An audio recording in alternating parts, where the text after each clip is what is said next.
Bonjour. Ce quart d'heure biblique fait en quelque sorte suite au précédent qui portait le numéro 89. Eh bien aujourd'hui je vais essayer de répondre à la question suivante. Et si nous sommes sauvés par Jésus-Christ, est-ce que cela signifie que nous n'ayons maintenant plus rien à faire? Et puis, cas échéant, comment comprendre ce texte de la lettre de Paul aux Philippiens où il est écrit, je cite, « Mes frères et sœurs bien-aimés, comme vous avez toujours obéi, travaillez à votre salut avec crainte et tremblement. » Et puis plus loin, « Car c'est Dieu qui produit en vous le vouloir et le faire. » Un texte qu'on peut lire en Philippiens 2, les versets 12 et 13. C'est vrai que certaines expressions bibliques ou leur traduction du texte grec original en français peuvent prêter parfois à confusion. Ainsi, cette expression « travailler à votre salut », elle pourrait nous laisser penser que le salut s'obtient ou doit se gagner par nos mérites et par nos œuvres. Alors comment faut-il comprendre cette expression « travailler à votre salut » ? En fait, le Nouveau Testament tout entier est clair et sans ambiguïté, puisqu'il insiste constamment sur la gratuité du salut. C'est cela la bonne nouvelle. Par exemple, j'en veux pour preuve cette lettre de Paul à Tite, où il lui a écrit ceci. « Dieu nous a sauvés, non parce que nous aurions fait des œuvres de justice, mais en vertu de sa propre compassion. » Donc simplement parce que Dieu nous aime. Et lorsque l'on posait la question à Jésus lui-même sur ce que Dieu attendait de nous, il soulignait très fortement le rôle de la foi. Ainsi, à ceux qui l'interrogeaient en lui demandant « Mais que devons-nous donc faire pour accomplir les œuvres de Dieu ?» Jésus répondait « L'œuvre de Dieu, c'est que vous croyez en celui qu'il a lui-même envoyé. » On trouve ce texte dans l'évangile de Jean au chapitre 6, les versets 28 et 29. Maintenant, plus encore sous la plume de l'apôtre Paul, la lettre aux Galates est une mise en garde énergique contre l'une des grandes déviations que peut subir l'Évangile, à savoir éliminer subtilement la grâce de Dieu pour y substituer les mérites ou les œuvres humaines. Et ainsi Paul précise « Nous savons que l'homme n'est pas justifié par les œuvres de la loi, mais seulement par la foi en Jésus-Christ. » Galates 2, 16. Dit en d'autres mots, la foi est suffisante pour développer en nous la certitude d'être sauvés, ce que rappelle également l'apôtre Jean quand il écrit dans sa première lettre au chapitre 5 « Je vous ai écrit ces choses afin que vous sachiez que vous avez la vie éternelle, vous qui croyez au nom du Fils de Dieu. » Mais cela dit, il n'en demeure pas moins qu'en regardant de plus près ce qu'implique cette foi qui sauve, nous pouvons également voir que cette confiance toute simple en Dieu s'accompagne néanmoins aussi d'au moins 3 éléments qu'il me faut mentionner. Ce sont la repentance, l'écoute de la parole de Dieu qui s'exprime dans la Bible et l'obéissance qui en découle, c'est-à-dire sa mise en pratique. En effet, le premier pas de foi conduisant au salut suppose la repentance, la métanoïa en grec, c'est-à-dire un demi-tour radical, un changement de vie librement accepté qui nous presse de rejeter ce qui jusqu'ici nous séparait de Dieu et nous conduit ainsi dans un même mouvement à nous tourner vers Dieu pour que lui, désormais, conduise notre vie tout entière. En ce sens, Jésus veut être à la fois pour nous Sauveur et Seigneur, ce qui signifie que maintenant, comme le disait l'apôtre Paul écrivant aux Galates, maintenant, ce n'est plus moi qui vis, ce n'est plus moi qui commande en d'autres mots, mais c'est Christ qui vit en moi.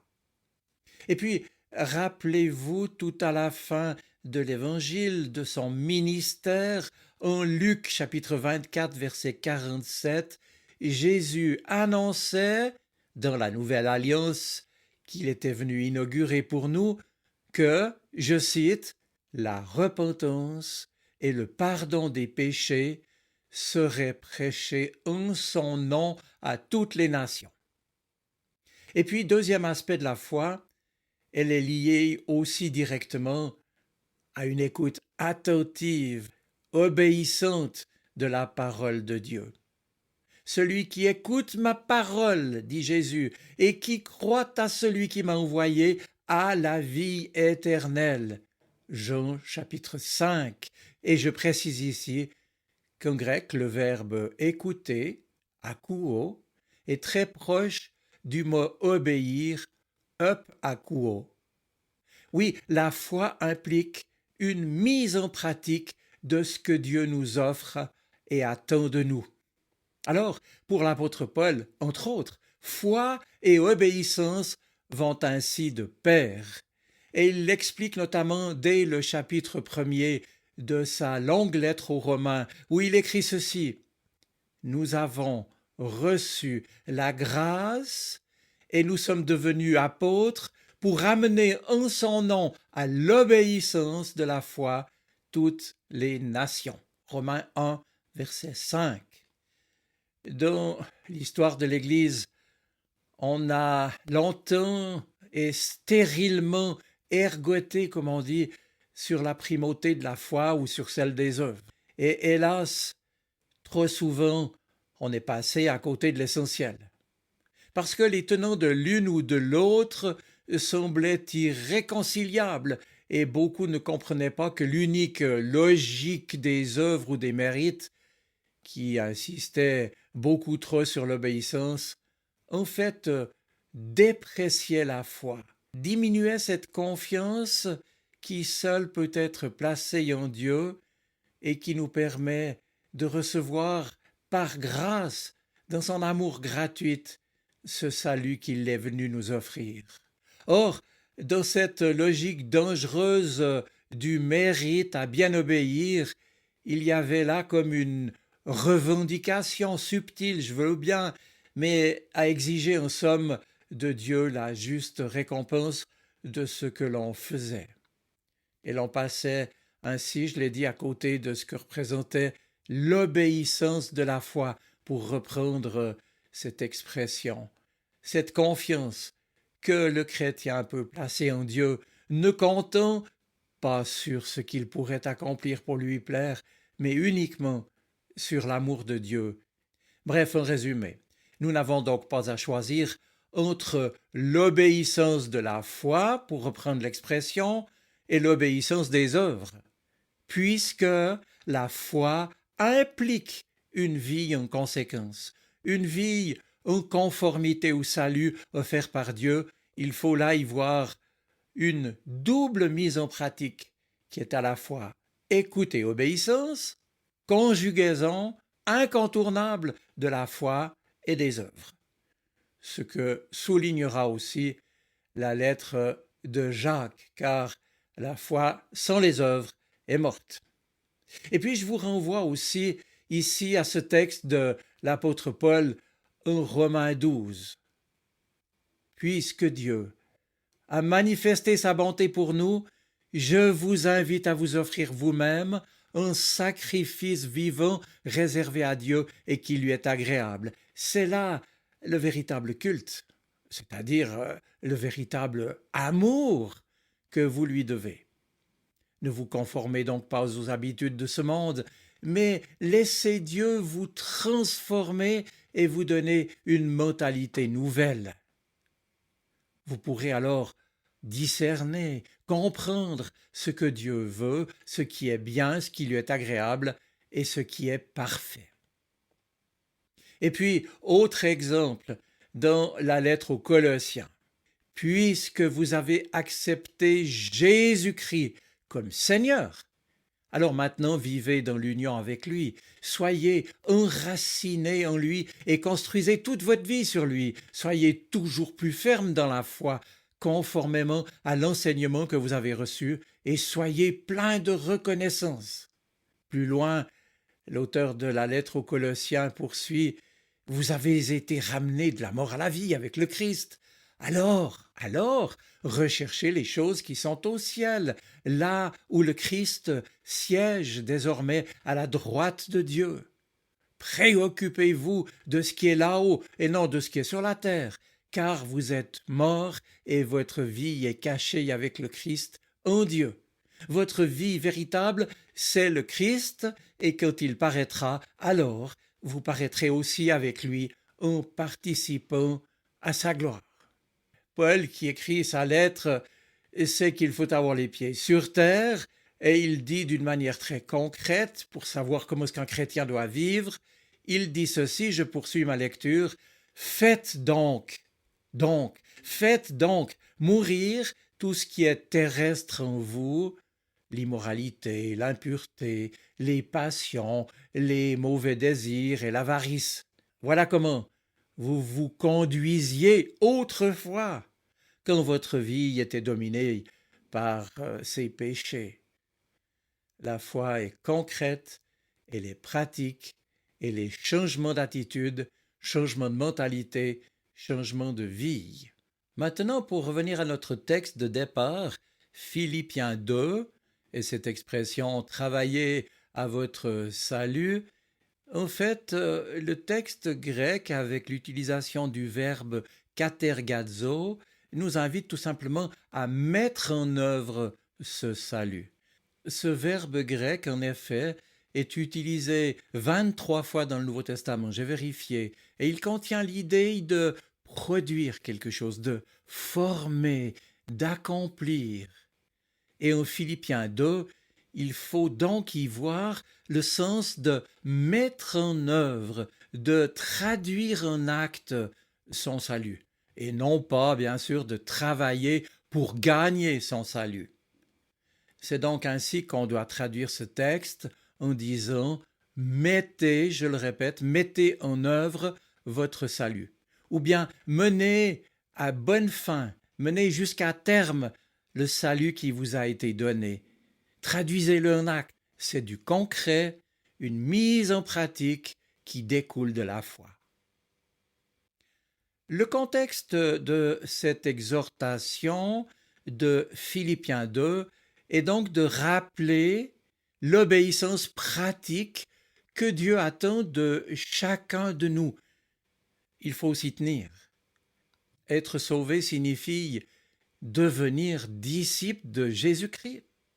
Et donc, chercher à marcher sur ses traces, chercher à observer tout ce que Jésus nous a prescrit. Référence, bien sûr, à ce texte de Matthieu 28, verset 20. Et dans le contexte précis des Philippiens, Paul parle ici de l'humilité, de l'amour fraternel authentique, du rejet des murmures et contestations, de porter la parole de vie au milieu d'une génération dissolue, et j'en passe. Alors un dernier mot. Cette mise en œuvre du salut ne doit pas se faire à la légère comme s'il s'agissait d'une option réservée à quelques chrétiens avancés qui voudraient bien. Non. Faites-le, dit Paul, travaillez à mener à bien votre salut, à le concrétiser, à le traduire en actes.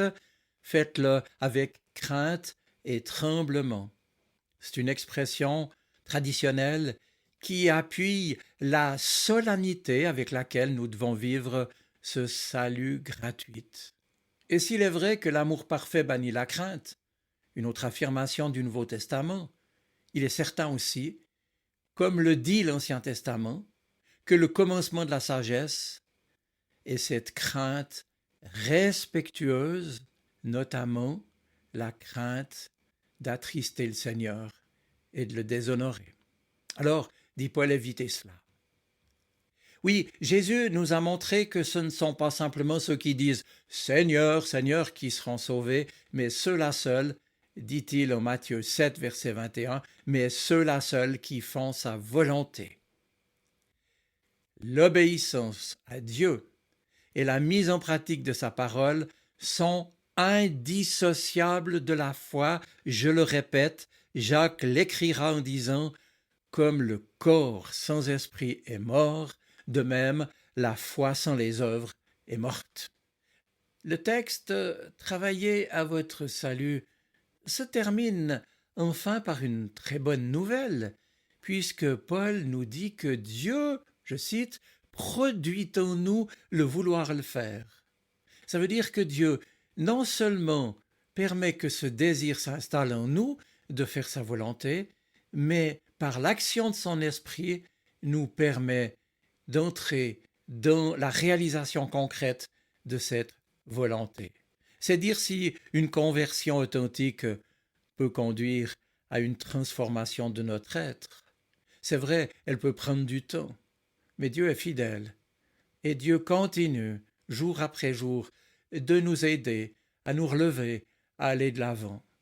Et ce que le Seigneur nous demande, ce n'est donc pas au-delà de nos forces, mais par son esprit, il vient stimuler notre volonté et nos actions afin que nous mettions en œuvre notre salut, ce cadeau total de la grâce de Dieu offert, qui nous permet aussi de comprendre que la foi en Dieu inclut, je l'ai dit, la repentance, l'écoute de la parole de Dieu et l'obéissance. Je vous souhaite une bonne semaine. Soyez bénis. Amen.